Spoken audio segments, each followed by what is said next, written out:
En vous approchant de Saint-Wenceslas, du nord au sud ou l'inverse, vous avez l'impression que vous vous dirigez tout droit vers l'église.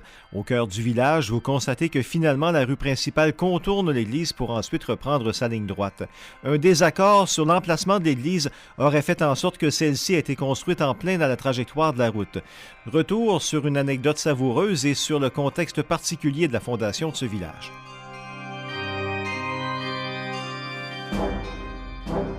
Plusieurs paroisses de la Rive-Sud doivent leur existence à Monseigneur Calixte Marquis. Curé de Saint-Célestin, il a grandement contribué comme missionnaire colonisateur à l'érection de paroisses. Dans la deuxième moitié du 19e siècle, dans un contexte d'exode massif de familles canadiennes-françaises vers la Nouvelle-Angleterre, la colonisation est une urgence aux yeux de Monseigneur Marquis. En 1867, dans un mémoire présenté aux évêques de la province ecclésiastique du Canada, il se désole d'une série d'obstacles auxquels les colons sont confrontés, comme le piteux état des routes. Intitulé « La colonisation des terres incultes du Bas-Canada », le document en appelle au patriotisme de l'épiscopat. La colonisation est notre planche de salut sous la Confédération. Il faut se hâter de coloniser, sur tous les points du pays qui sont exposés aux envahisseurs des races étrangères, la frontière des États-Unis et la vallée de l'Ottawa. Pour coloniser efficacement, il faut que la colonisation soit entre les mains du clergé. Il faut avant tout qu'elle reçoive son impulsion directement de nos seigneurs les évêques. Controversé de tous les combats, il laissait personne indifférent. Puis il y avait son franc-parler aussi. L'historien Michel Morin, spécialiste de l'œuvre de Calixte Marquis, raconte que le prêtre prend des moyens peu orthodoxes pour arriver à ses fins.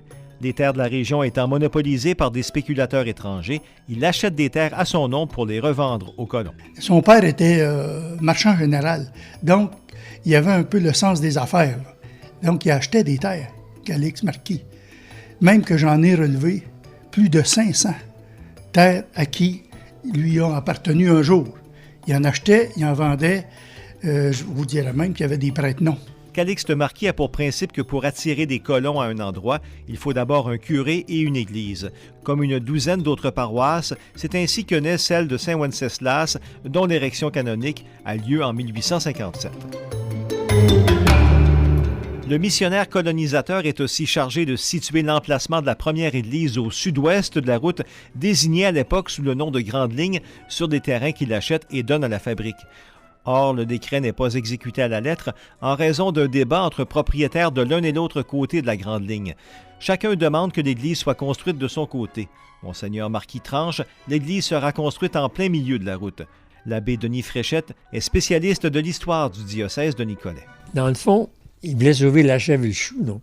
Parce que ceux qui voulaient donner le terrain à gauche puis ceux qui voulaient donner le terrain à droite, comme ils ne s'entendaient pas puis ils se battaient depuis des semaines, c'est pas des mois, eh bien, Marquis va dire, on va la mettre au milieu de tout ça. Mais l'évêque va accepter. Donc, l'église, ils l'ont bâtie là, non?